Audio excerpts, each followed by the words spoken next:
So I'd like to welcome everyone to Pullman State of the City. I'm Francis Benjamin, and it's a privilege to be your mayor and serve the people of Pullman who call this place home. I'm also very excited to broadcast and record this presentation so that the Pullmanites who we are responsible for have greater access to this presentation. Pullman, you make this community what it is, a special place where people can come together and make the world better. Get a degree, start a job, start a company. You make a difference. Pullman is and will always be an attractive place to come, nurture exciting new things, and grow lives together. A place for innovators, entrepreneurs, and culture makers. The purpose of the State of the City is to, one, celebrate the 2025 City of Pullman accomplishments, identify community trends, and imagine the future of Pullman in 2026 and beyond. For almost 20 years, we've been and committed to this mission statement. In its essence, the City of Pullman's mandate is to lay the groundwork, infrastructure, safety, services for future prosperity. We don't dictate the ups and downs of the economy, but we work to create an environment where people, communities, and businesses can thrive together. Every 2 years, the City Council identifies goals which emphasizes how City invests its resources and carry out its mission. You see here our previous City Council, which set the direction for last year's accomplishment. Later in the program, as I address future direction, I'll introduce you to our current council and address community participation opportunities in the 2026 through 27 goals. The City Council's 2024-25 goals, which are available on the city's website, focused on, first of all, priority areas of advancing a bypass, affordable housing solutions, the repurposing of in-town railways, and increasing tourism, influence, and community welcoming. The specific goals of the council focused on improving community engagement and communication, expanding department visioning, advancing strategic projects, enhancing economic development and wayfinding, and supporting city staff and our volunteers on city boards and commissions. It is then with the joint leadership of myself and City Administrator Sean Wells that we act as CEO and COO of the City of Pullman. Together, Sean and I are at each other's check and balance, and our leadership vision applies the following community pillars to provide the best community customer service. Outstanding leadership, to develop an outstanding leadership team which breaks down silos and fosters productive partnerships between departments, elected officials, and the public. Quality of service and predictability, delivering consistent professional services regardless of issue, individual, or political or economic shifts. Enhance community engagement and communications. Increase community engagement opportunities and expand communication responsiveness and consistency. Staff-centered excellence. Support and develop staff so they can execute council's priorities with integrity, accountability, and pride. And a how to get to yes culture, approaching challenges with problem solving, flexibility, and a commitment to solution-oriented services. Together, supporting this work is our key leadership team. Tonight, you're going to hear 3 key 2025 State of the City themes: developing an outstanding leadership team, improving communication responsiveness, and financial constriction. In developing an outstanding leadership team, we've promoted 5 new department heads since last year's State of the City. And together, this team has significant professional experience. They're dedicated to the care of the staff they lead and the community they serve. They have come together as a team dedicated to the prosperity of our community, and they're committed to get to yes. Now, we have 7 city departments. So let's start with the library. Sidney Shelton is quoted as saying, "Libraries store the energy that fuels the imagination. They open up windows to the world and inspire us to explore and achieve and contribute to improving our quality of life. Library patrons last year made 322,000 visits and checked out over 414,000 items. These numbers show how people utilize our library to access the catalog and also as a place to meet and try or learn new things. In 2025, we upgraded the library catalog system to improve customer experience by simplifying navigation and increasing ease of use. We completed the library facility needs assessment. This assessment, which based on community input, will guide the implementation of future facilities, services, and program needs. One service not new to 2025 but worthy of highlight is the home delivery program. This works to meet the needs of Pullman residents who may not be able to make it to the library. Parks and facilities.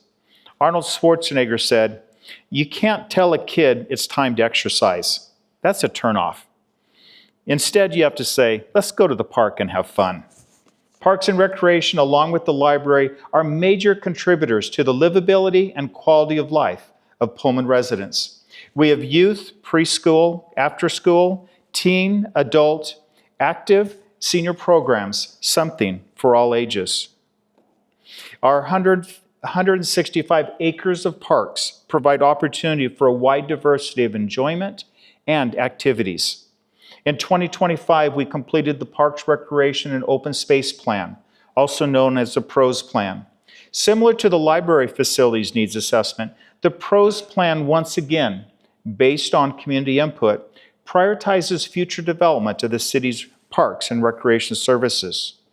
Two new park projects, which are steadily advancing, are the Veterans Park and the Memorial Garden, and the Memory Garden. I'm so grateful for the outpouring of a community generosity and the support for these two meaningful projects, which have special places in our community's heart. We anticipate breaking ground on each of these this year. From the participation numbers, you can see that the community comes out for recreation activities. Our Parks and Recreation Winter-Spring Activities Guide has 52 pages of opportunity, from discovery zones, dance, athletics, enrichment, and wellness activities. You can even join our seniors on a trip to the local theater or across the pond to Italy.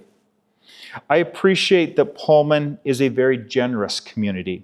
This is evident by the community's donation to our Care to Share program, which supports those young at heart and of all ages who otherwise would not be able to attend an activity. And thank you also for the incredible community support when the organizations supporting congregate senior meals at the Pullman Senior Center ended their work. Incredible community partners stepped up and provided a stopgap solution while a permanent solution is pursued. Thank you for those who care about our seniors. In response to community expressed needs, the city has expanded pickleball facilities, and it's been great to see all the use that it's given, even in the winter months. I've seen people out there playing it just about every month so far. After 25 years of school district ownership, the Pullman School District sold the Pullman Aquatics and Fitness Center building to Schweitzer Engineering Laboratories, SEL. It's been our joy to be part of our community members' indoor athletic and aquatic experiences. SEL made the original building investment, and it was a key partner in the years of ongoing building stewardship. We're excited to see where SEL takes aquatics as they embark in providing indoor aquatic services with the Schweitzer Wellbeing Center. Next up, our police. Herman Goldstein said, "Community engagement is the core of community policing." Our police are critical to the fabric of our community. Our police leadership impart the vision and care for the people of Pullman and our visitors as they serve and protect. And our officers have my confidence. From our call numbers, you can see that we and our visitors actually mostly our visitors. Keep our police busy. 2025's total calls of 10,502 is a slight decrease from 2024.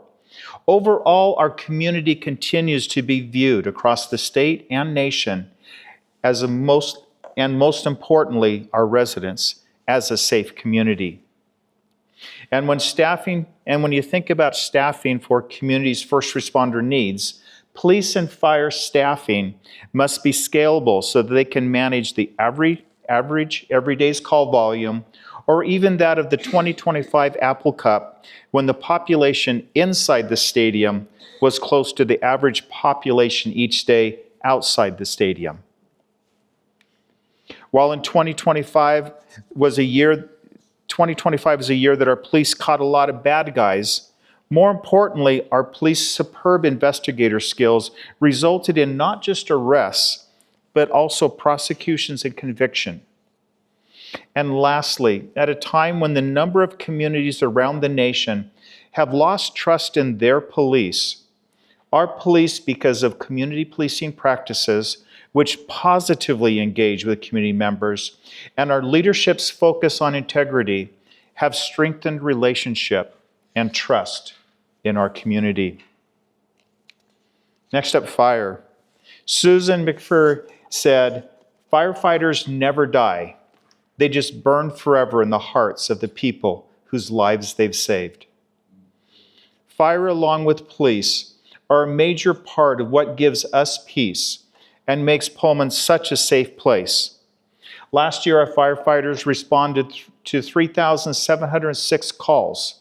This is slightly down from last year.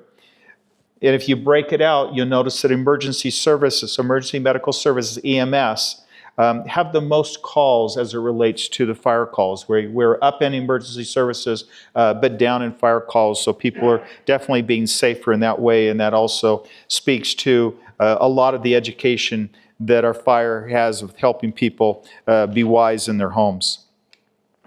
In 2025, accomplishments included a new fire truck. The pushed-in ceremony pictured here dates back to the 1800s, when firefighters would manually push their horse-drawn fire carts into the station after a call. The tradition continues with pushing a new truck into service. The new truck reflects Pullman's commitment to investment in necessary safety apparatus. And the live fire training that you saw on this slide and the previous one, this type of training is incredibly valuable and not often available. The training brought together personnel from Pullman, Palouse, Moscow, and Whitman County Fire Departments to partake in multiple live fire scenarios. And for those that want to learn and experience more, our first responders, both fire and police, offer community member ride-alongs. Fire Chief Scharnhorst is the emergency management coordinator for the city departments. His leadership has utilized tabletop emergency exercises to prepare departments to work together when actual emergencies happen. And when the windstorm did hit, police, fire, and Whitcomb 911 kept our community safe with fast, efficient responses to downed power lines, blocked roads, property damage, and other emergencies. Public Works and Parks and Facilities mobilized quickly to get the trees and debris out of the road and fix lights and signs. And thank you to Avista, Pullman Regional Hospital, and all the other businesses and services that responded to the needs of our community, from removing downed trees to mental health support, and for our local news sharing updates to help keep Pullman informed and safe. Public Works. Adrian Clarkston said, "Each of us is carving a stone, erecting a column, or cutting a piece of stained glass in the construction of something much bigger than ourselves." Public Works lays the infrastructure for community and business prosperity. Last year, we paved over 2,600 feet of road and maintained 122 miles of water pipe. Our 2025 accomplishments included adding RFFB, say that 3 times, the rectangular rapid flashing beacons, to improve pedestrian safety in crosswalks where there's a higher volume of traffic flow. We upgraded the asset management system. Now, why is that important? Because the tracking of all city physical assets is necessary foundational steps as we work toward implementation of a 311 system, which will allow community members to easily submit tickets, for example, about potholes or burned out lights, and then track the repair process. While the number of miles of water pipe is important, more important is the water in the pipes.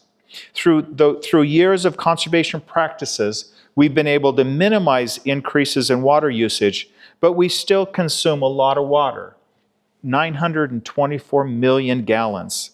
And we run a lot of tests to make sure the water you drink and the wastewater we discharge is safe. In 2025, Public Works repaired 8 water main breaks. Most of us don't see or think about what's underground or realize that much of our infrastructure is past its rated life expectancy. The city's repair of those 8 breaks is a reminder that we need to continue to invest in infrastructure upgrades.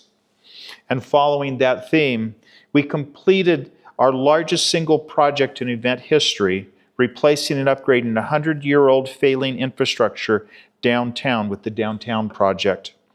We secured county, state, and federal funds to assist in this project. The $12.5 million project was able to be completed with only $1.57 million local match.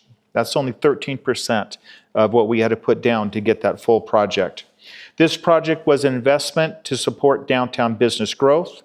It added kiosks to improve wayfinding signage with QR codes linked to downtown activities. The multimodal project improved downtown's accessibility, and it made downtown more people-centric. Now in February, we also had a high water event. The bridge designed to float and not get destroyed. It worked mostly as designed. So the process was getting it back in place. 6 state and federal permits later, yes, the city has to go through that same permitting process that everybody else does, but at a cost lower than if we needed to repair or replace the bridge. And with the public's patience, we got it back in place by the Lentil Festival. On to Pullman Transit.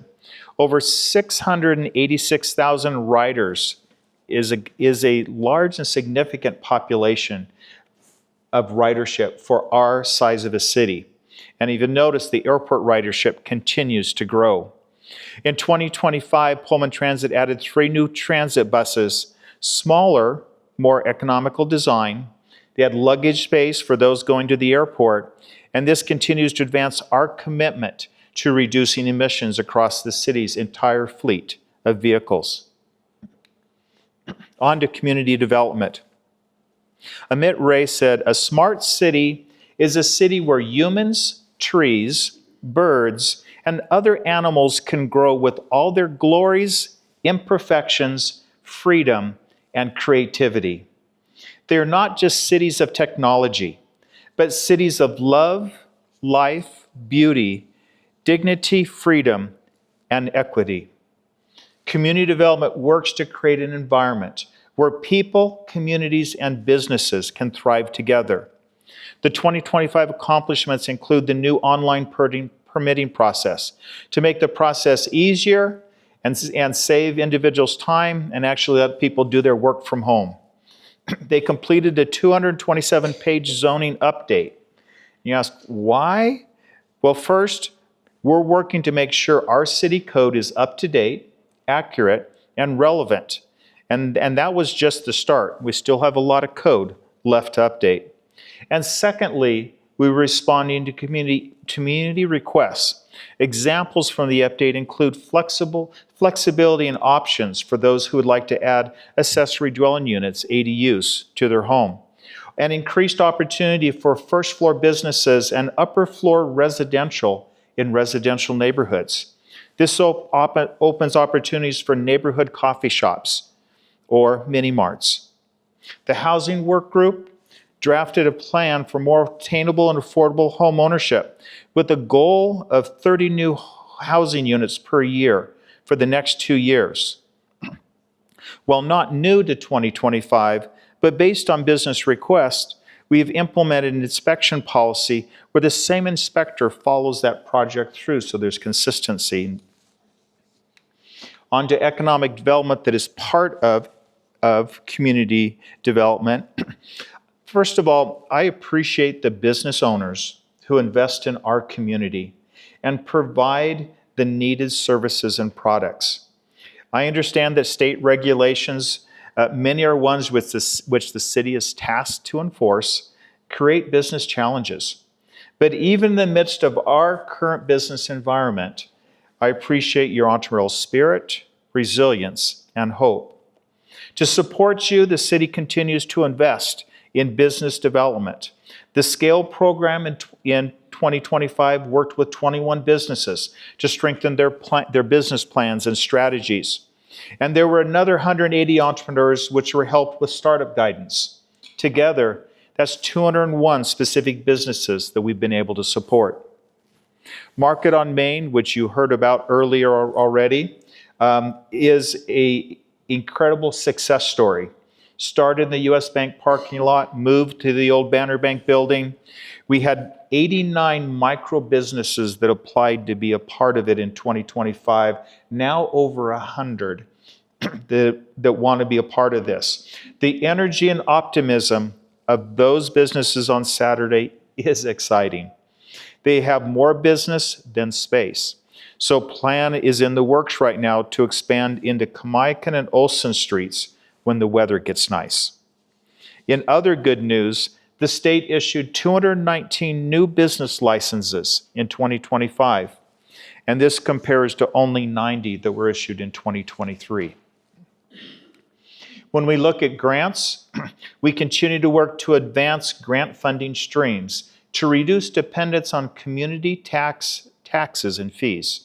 We were able to, in 2025, receive 1.7, I'd like it to be 100 million, 1.7 million, and that included areas of road work, housing, traffic safety, and also water and sewer. On to finance. Dave Ramsey says, a budget is telling your money where to go instead of wondering where it went. The city has 8 main revenue streams. The top five are fee-for-service, that's the utility, water, sewer, recreation, intergovernmental and grants, the grants from government entities and the pass-throughs from the state, property taxes, sales tax, and then other taxes, and that has to do with utility tax, emission tax, things like this. So those are the main 5 as it looks at what are the revenue sources that we have as a city. Our total revenue was, if you see, is in 2025 was $72,331,472. This is down 3% from 2024. And that's part of the reason why we're in this fiscal constriction right now. Now note that the airport is jointly owned by the cities of Pullman and Moscow, so it actually doesn't show up on our revenue since the airport funds are a pass-through. So that's, if you added the airport funds, we'd be well over 100 million in some years. If we think about, so if we start from the revenue sources that come in, and then 2 sources that people often ask about is the property tax and the sales tax. If you look on the left with the property tax, we received just under $10 million as it relates to property tax. That is up, if you notice, a little over 2% from 2024. Now, our property tax is limited to 1% increase for existing properties, but that other piece is added to new property on the tax rolls, or if there's a timing of payments. So somebody didn't pay 1 year, but they double paid in another year, you can see that happen. So that's where you see it. If you look at our property tax line, you'll see it's pretty stable that way. The other piece is understand is for Pullman, when you're paying property tax, we only get 27% on a dollar of what is paid. Now, if we look at our sales tax, which there was in the news this last week, there's talk about sales tax. We were $6.5 million. If we look at compared to 2024, we were only down 1.5%. That's a different number than you saw last week in the news. That's because last week was just reporting on a single quarter. And if you remember, with the timing of when payments come in, that shifts things back and forth. So our sales tax was only down 1.5% for the year of 2025. Now, we still don't like it being down, but that's a better number than what you heard before. Now, if we look at our sales tax where we're at, we had really strong growth 21, 22, 23, and then you've seen now 24 and 25 is where it's really leveled off and we've had that slight decline. And then at the bottom you see with the dollar bill, when you're paying sales tax on something that you purchase in Pullman, 14% that comes to the city, the rest of it goes to someone else. Now this does speak to the money for the sales tax, how important it is for us to shop local, to support our local businesses, but also if you shop somewhere else, then that money that would have gone to pay for the potholes or for our police isn't there.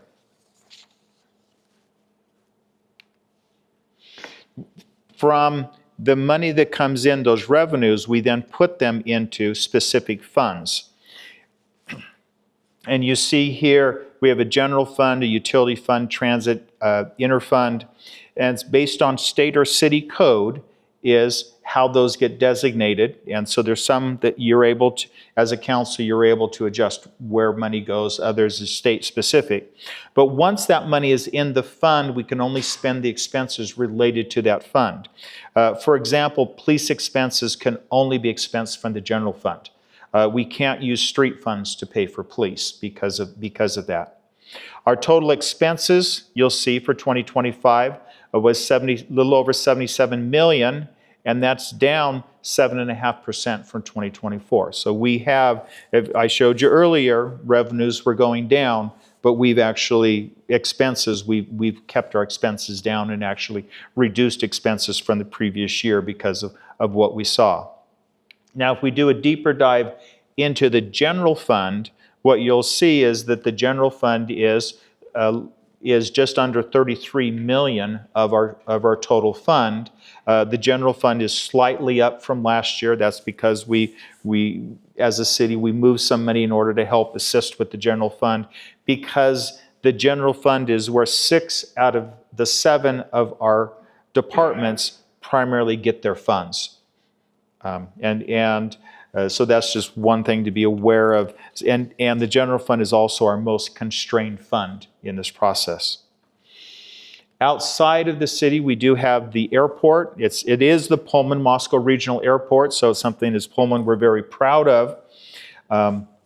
With the completion of the airport terminal, that finished the existing master plans task list that they had. You know, we've talked earlier about the pros plan and the libraries. They're planning. Well, this is one where planning went on and we've actually completed everything. So in 2025, with community input, the airport is in the midst of their planning process. It was 2025. They're now finalizing it in the next quarter. So in 2026, that'll get finalized in preparation for what's the plan for the next 30 years of growth out there. Some things that I saw was really 2 positive things about the airport as we've watched with the new terminal. One has to do with the terminal has increased accessibility. And in that process, when we look at the data of who's going through the airport, we've had an increased number of senior travelers and those who need assistance. So it's something that is really nice that those that are seniors and those with assistance don't have to travel as far in order to get that.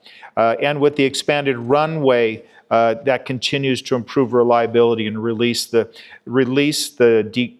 decrease our weather delays. So that's something, just that reliability. Now around town, the community is a strong partnership with so many other groups. If you looked at Community Table, it was a fantastic event. last fall. We're already in planning for the next one, the Wreaths Across America, the Lentil Festival, First Down Friday, partnering with WSU and the Chamber and a number of others. But really, our partnership is to promote a welcoming community, an engaged community. It's to strengthen partnerships and to increase community pride. And we're excited for that. Now, we do have a number of people that like to support Pullman. And I've talked about some of the things with the Care to Share program, the Veterans Park Memorial, the Memory Garden. We actually have a page, pullman-wa.gov donate, where you can go in, and if you want to help make sure that we have new, fresh downtown Pullman flower baskets, that's something you can do, or want to make sure that a youth is able to participate who might not otherwise be. But I'd encourage you in that for supporting those projects. Now, if we look at 2026 and beyond, the four main areas that I would talk about that we need to be thinking about and as a city working on, one's going to be about population changes. The second is about our current biennial budget constriction, our goals for 2026 and 27, and also the community-based budgeting. So let's first of all look at the population one. There's been a lot of discussion around the population, and this red line is WSU enrollment. So this is the WSU enrollment in Pullman, where there's been a lot of discussion about decline in WSU enrollment. But if you look at the actual population of Pullman continues to increase. So the story isn't that our population is declining, but our population is actually increasing. Other than a short blip just around COVID, where for about a year and a half there was a reset, our population actually has continued to increase. And if you look at from 2024, so in 2025, we increased by 700 people. If you look at 700 people, and that's how much the Whitman County increased, Whitman County was in the top 5 growing counties in the state of Washington. So if we look at population growth, we weren't on the downside of it, we were actually on the upside of it. So to understand that we are in this growing community. The other thing to look at is from demographics is if you look at 2018, at that point in time, the student population was 2/3 of the city's population. If we come out to 2025, that student population is now less than half. So we have an incredible changing demographic that's going on for businesses, their customers. In 8 years, this is a pretty dramatic shift. And so one of the things that as a community we need to be aware that this shift is happening and that there's an increase and changes in our population. The next thing, if we look at as I talk about our current budget, and this slide is probably the best way to describe it when we talk about the revenues and expenses, and I talked about the general fund is the fund that is the most constricted. If you look at the blue line, that's our expenses.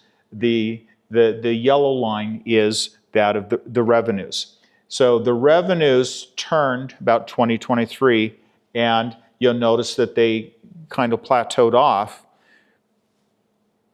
As we became aware of it in 2024, you'll see we significantly changed how what we were spending, and this is the cuts that we've been going through and been working through. So rather than widening the gap, we've actually narrowed it and shrunk it down. So if we look at what we've accomplished in 2025, so we had about a $4 million gap that was happening last year that we identified and projected out for 25 and 26.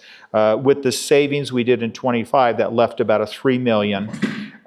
And then what we've done is through the work with expense reductions, we've reduced that by about $2.4 million. As a council, you've approved revenue increases of about 0.55 million.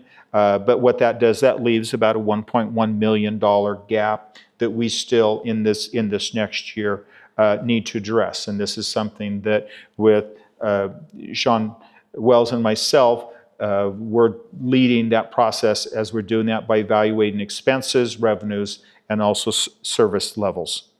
We're making disciplined choices. As you can see, we're not ignoring the issue, but we've actually worked a lot to get to this point, and we'll continue working because we know that what we do here actually is going to set the council up for better success as you're preparing our next biennial budget. So moving into introductions with the new council, I'm excited to be working with each of you. You see the picture of our new council up there. The city council is currently setting its 2026 through 27 goals. And if you have a recommendation, go to the website, get that submitted. You just have to the end of this week. So in order to get that turned in order for this, because the staff's going to be taking all the goals and creating packets for the council to work from. So get those in so that can be done. And we anticipate that the council will be able to finish, if they follow the normal path of other councils, we should have the goal set in May. As we look at the 2027-28 budget, because the financial work that we're doing in 26 with these reductions will actually be better positioned for the city for the 27-28 budget and the future. One of the things that we will be doing in a change to the goal setting process is we want to transition to a community-based priority budgeting process. And what that's going to do, that's really going to protect what matters most to the community. It's going to increase the community's involvement in the process, and it's going to bring the community in earlier in the process. And that's something that we'll be, we're working through stuff right now, but we'll be rolling that out when we get to that budget setting process once we get through the goals.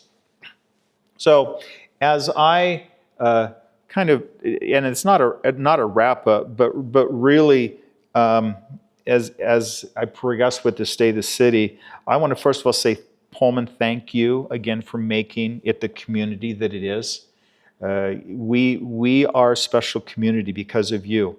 And we're a very special place because it's where people come together, as I said, and make the world better. Even in the midst of our current business environment, I appreciate the entrepreneurial spirit, the resilience, and the hope. And I'm proud for our elected team and our staff team that we have. Together, I believe they make a great leadership team.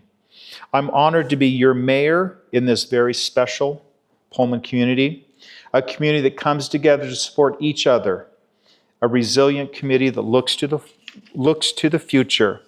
And with that, I'd say, let's get out and get to yes. Thank you.